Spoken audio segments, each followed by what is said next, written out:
আলোচিত এস আলম গ্রুপের কর্ণধার সাইফুল আলম মাসুদের গৃহকর্মী হিসেবে কাজ করেন মর্জিনা আক্তার। সম্প্রতি আওয়ামী লীগ সরকারের ক্ষমতাচ্যুতির পর এস আলম গ্রুপের চেয়ারম্যান ও তার লোকজন সম্পদের হিসাব খুঁজতে গিয়ে দেখা যায় এই মর্জিনার 2টি ব্যাংক অ্যাকাউন্টে মোট 2,84,00,000 টাকা জমা রয়েছে।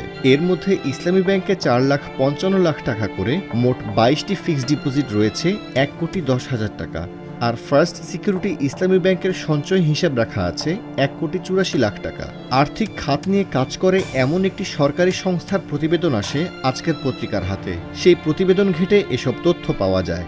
সংস্থাটির দায়িত্বশীল একজন কর্মকর্তার দাবি, কাজের বুয়া মর্জিনার আরও কিছু অ্যাকাউন্ট থাকতে পারে, সেখানেও বিপুল পরিমাণ অর্থের সন্ধান মিলতে পারে বলে তার ধারণা।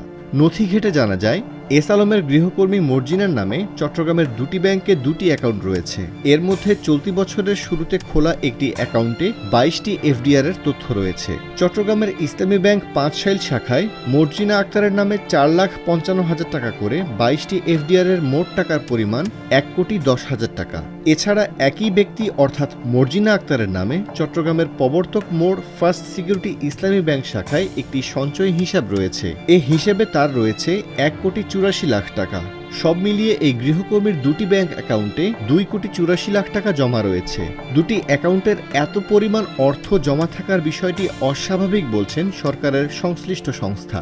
এসব বিষয়ে কথা বলতে মর্জিনা আক্তারের ব্যাংকে দেওয়া ফোন নম্বরে ফোন করা হলে তা বন্ধ পাওয়া যায়। এরপর হোয়াটসঅ্যাপে কল করা হলে তার স্বামী পরিচয়ে সাদ্দাম হোসেন নামের একজন ফোন রিসিভ করেন। তিনি বলেন, তার স্ত্রী এস আলমের মালিকানাধীন একটি আর্থিক প্রতিষ্ঠানে অফিস সহকারী হিসেবে কাজ করেন। 2টি ব্যাংকে থাকা টাকা ইসলামী ব্যাংকের জাকাত ফান্ডের আর তাদের সঞ্চয় করা অর্থ।